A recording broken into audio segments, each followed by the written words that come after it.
기배알파 1주차 두 번째 비문학 수업 시작하겠습니다. 먼저 지문을 살펴보겠습니다. 바로 들어갈게요. 자, 기업은 근로자에게 제공하는 보상에 비해 근로자가 더 많이 노력하기를 바라는 반면 근로자는 자신이 노력한 것에 비해 기업으로부터 더 많은 보상을 받기를 바란다. 이렇게 문장이 하나 끊기죠. 끊겼는데 쉼표가 있듯이 두 개의 문장이 이어져 있습니다. 주어 기업은 근로자 노력하기를 바라고 근로자는 더 많은 보상을 받기를 바란다. 그러면 기업과 근로자가 서로 요구하는 바가 다르죠. 그래서 이처럼 앞에 있는 내용처럼 기업과 근로자 간의 이해가 서로 상충되는 문제, 이것이 결국 뭡니까? 바로 큰 P가 되는 거죠. 이 문제와 그 다음에 해결이 나오죠. 해결은 뭐냐? 인센티브 계약이다. 여기 앞에 나와 있던 내용이 첫 번째 문장의 내용이 두 번째 문장에 반영이 되고 두 번째 문장의 해결이 인센티브 계약이다. 보통 이 경우 P 또는 S에 대해서 설명이 나오는데 때로는 어떤 경우도 발생하느냐. 인센티브 계약에는 명시적 계약과 암묵적 계약, 그러니까는 해결책이 밑에 두 가지가 나오는 거죠. S1과 S2로 나뉜다. 이렇게 했을 때 쌤이 수업 시간에 얘기했지만 큰 S의 하위 항목으로 S1, S2가 나온다는 거를 머릿속에 바로 떠올릴 수 있어야 된다. 알겠죠? 자, 그 다음 계속하겠습니다. 이 명시적 인센티브 계약이 갖고 있는 두 가지 문제점으로 바로 또 다른 P에 대한 이야기가 나온다. 이 P는 여기는 앞에 나왔던 P하고는 좀 다른 문제죠. 자, 그래서 일단은 넘어가겠습니다. 자, 문제점 알파가 커지면서 기업의 이윤이 감소하기도 한다. 기업의 이윤이 감소한다. 그럼 문제가 뭐냐? 첫 번째 문제, 이게 바로 P1이라고 했죠. 인센티브 계약 근로자의 소득을 불확실하게 만든다. 소득을 불확실하게 만든다. 왜냐하면 그렇게 되니까 얘는 이유 또는 근거가 되겠죠. 내가 말하고자 하는 바에 이유 또는 근거가 나오는 겁니다. 그래서 쌤은 어떻게 했냐? 얘네 둘이를 이렇게 세트로 만들어줍니다. 근로자의 성과는 근로자의 노력뿐만 아니라 작업 상황이나 여건, 운 등과 같은 우연적인 요인들, 그러니까 소득을 불확실하게 만드는 거는 우연적인 요인들의 영향을 받기 때문이다. 어쨌든 이게 P1입니다. 자, 내가 이 두 문장을 이해를 못했다 하더라도 혹은 이해를 대충 했다 하더라도 또 이거를 완벽하게 이해 못했다고 두 번 읽거나 세 번 읽고 이러면 절대로 안 된다. 우선 읽어 나가고 그 다음에 문제 혹은 선지에서 이것과 관련된 얘기가 나오면은 그때 다시 돌아와서 내용을 확인해도 늦지 않다. 알겠죠? 그 다음 둘째, 명시적인 인센티브 계약은 근로자들 보상을 잘 받기 위한 노력에 치중하도록 하는 인센티브 왜곡 문제를 발생시킨다. 성과 가운데 측정하기 쉬운 것도 있지만 그렇지 않은 것도 있기 때문에, 즉 측정하기 어렵기 때문에 인센티브 왜곡이 발생한다. 그러면은 얘와 얘는 인센티브 왜곡 문제와 측정 가능성은 세트, 앞에 나와 있던 얘네들도 세트, 얘네들도 세트. 됐죠? 자, 다음으로 성과 측정이 어려워 충분히 보상받지 못하는 근로자들 등한시하게 되면 기업 전체 성과에 해로운 결과, 기업의 이윤이 주는 게 해로운 결과다. 이것도 세트니까 같이 붙여보면 이해가 편합니다. 합당한 성과 측정 지표를 찾기 힘들고 왜곡 문제가 중요한 경우에는 암묵적인 인센티브 계약이 더 효과적이다. 왜냐하면은 얘는 성과와 상관없이 주관적으로 보너스, 복지 혜택, 승진 등의 보상이 주어지기 때문이다. 명시적인 것과 차별점이 있는 거죠. 암묵적 계약은 뭡니까? S2. 이렇게 하면은 머릿속에 이 마인드맵이 그려져야 된다. 문제는 뭐였다? 기업과 근로자가 서로 요구하는 바가 다르고 이것에 대한 해결책으로 큰 인센티브가 있었는데 거기에는 명시적, 암시적 인센티브가 있었다. 근데 이 명시적 인센티브의 단점이 또 요 두 개가 있었죠. 그래서 이것에 대한 다시 해결책으로 암시적 인센티브가 나왔다. 그러면은 이것도 이항이라고 할 수 있겠죠. A, B 이런 식으로. 그러면은 요거를 우리가 일단은 단순하게 네모로 하고 세모로 쌤이 한번 하겠습니다. 이거 필기 해두세요. 자, 네모와 세모가 왜 쌤이 이런 식으로 도형으로 만들어놨냐? 이 선지 구성이 이렇게 나옵니다. 뭐냐? 지금 세모 근로자에 대한 보상에서 세모에서는 네모가 효과적이다. 네모의 해결책으로 세모가 나왔는데 세모에서는 네모가 효과적이다라고 하니까 안에 있는 내용과 관계없이 그것은 X가 된다. 자, 다시 10번 명시적 계약에 의한 인센티브 문제가 심각해질 경우 그럼 이거 문제죠? 객관적으로 확인할 수 있는 기준의 인센티브를 늘려야 된다라고 얘기를 했으니까는 근데 이 명시적 계약은 뭡니까? 명시는 네모죠? 네모의 문제를 해결하기 위해서 네모의 방법을 쓴다. 말이 안 되잖아요. 네모를 해결하기 위해서 세모를 써야 맞는 말이니까 이것도 역시 X가 된다. 자, 이렇게 머릿속으로 단순화시키면 의외로 선지를 찾아내는 것이 어렵지 않다.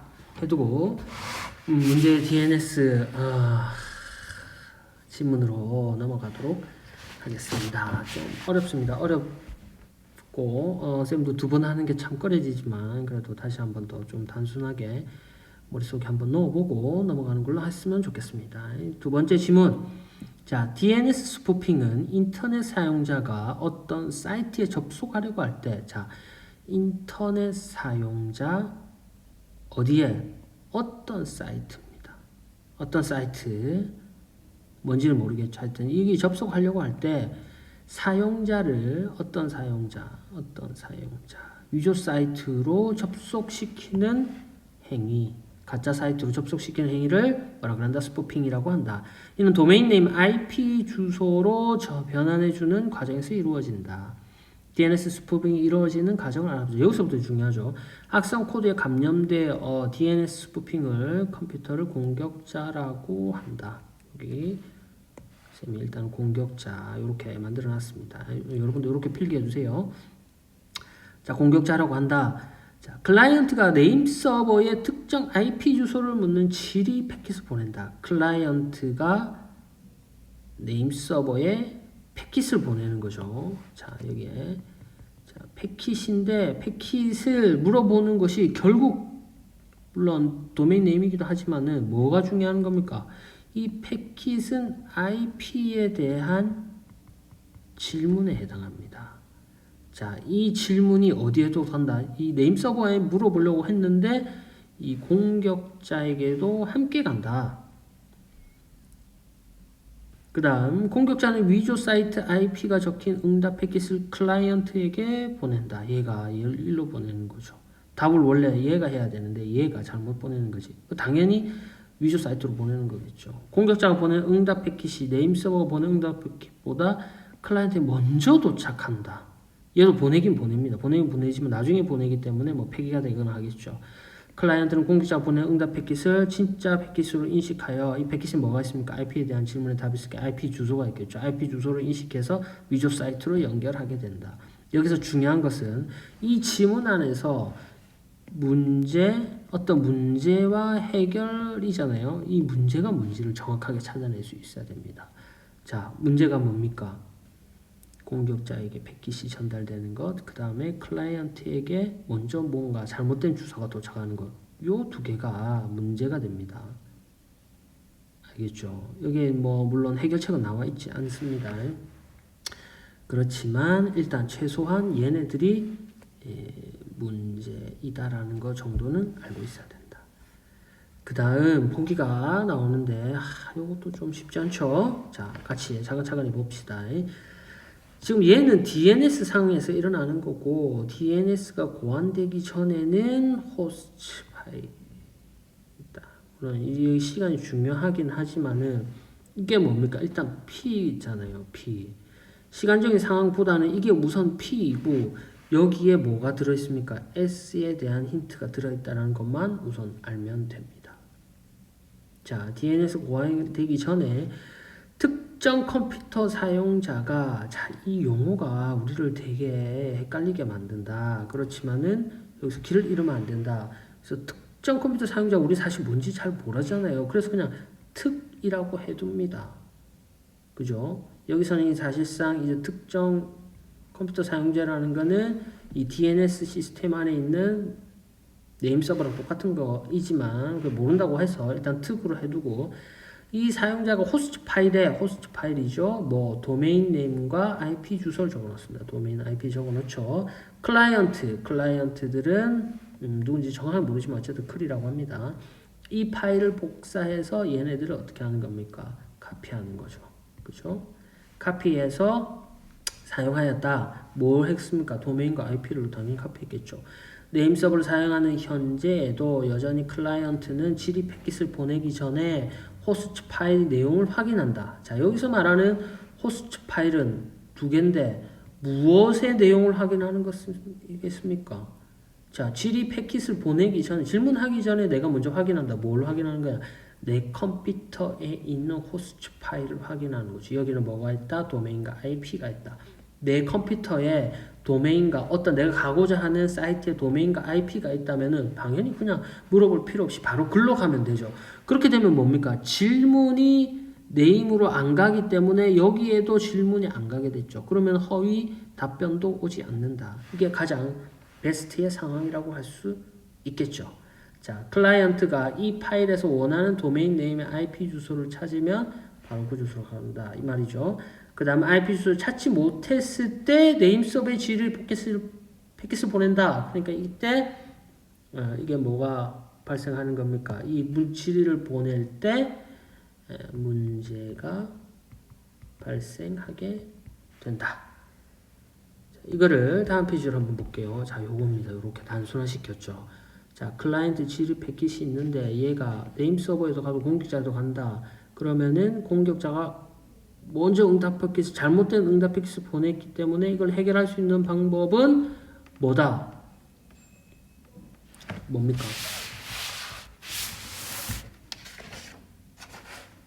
요거죠.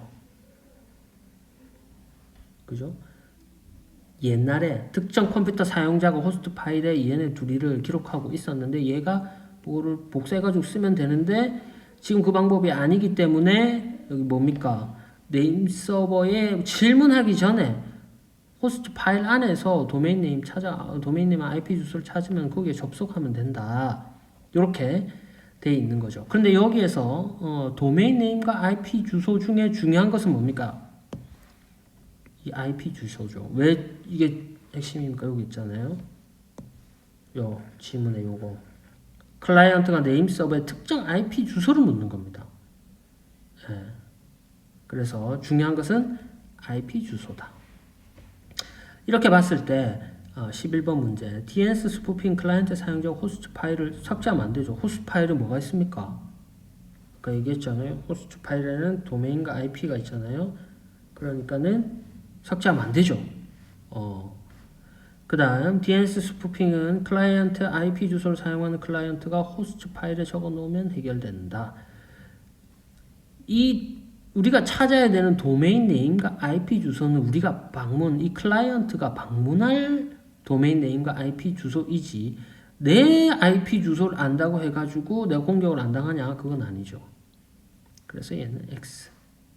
그 다음 13번에 클라이언트 호스트 파일이 없으면은 어떻게 해야 됩니까? 무조건 질문을 해야 되겠죠. 어딘가에서 주소를 알아야지 찾아갈 거 아닙니까? 그런데 여기 사용자 주소 창에 도메인 네임만 입력하면 해결된다.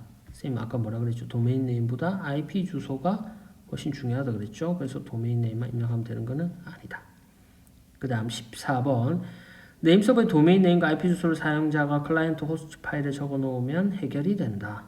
자, 일단 클라이언트의 호스트 파일이 IP 주소가 있으면 됩니다. 여기에서 IP 주소가 있으면 돼요. 그런데 클라이언트 호스트 파일에 적어놨는데 여기에 주소는 뭐라고? 네임 서버의 IP 주소가 아니라 내가 방문하고자 하는 곳에 IP 주소가 있어야 됩니다.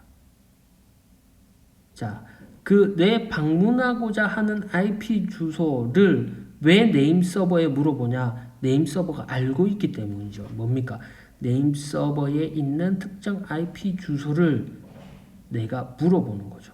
그런데 이 IP 주소가 물어볼 필요 없이 내 컴퓨터 호스트 파일에 있다면은 아무 문제가 발생하지 않죠. 질문할 필요가 없잖아요. 그렇기 때문에 얘는 O가 된다. 이렇게 해서 질문 하나를 봤습니다. 여기서 이제 우리가 기억해야 될 거는 기존과 현재가 있는데 얘네가 가진 뭐 특징이 있고 그 다음에 한계점, 단점이 있을 때 얘를 제거하면서 현재가 발생을 하는데 여기에서는 순서로 봤을 때 얘가 현재고 얘가 과거잖아요. 그런데 중요한 거는 A, B로 봤을 때 문제가 어디서? 현재지만은 이 문제는 여기서 발생하고 여기에 대한 해결이다. 얘는 P고 얘가 S가 된다.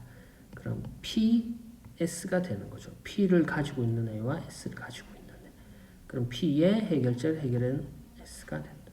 뭐 마찬가지 구조를 하는 거를 알고 있는 것이 더 중요하다. 뭐 호스트 파일 뭐 이런 거 IP 주소 이런 거는 뭐 지금은 몰라도 된다. 이 정도로 하고 넘어가도록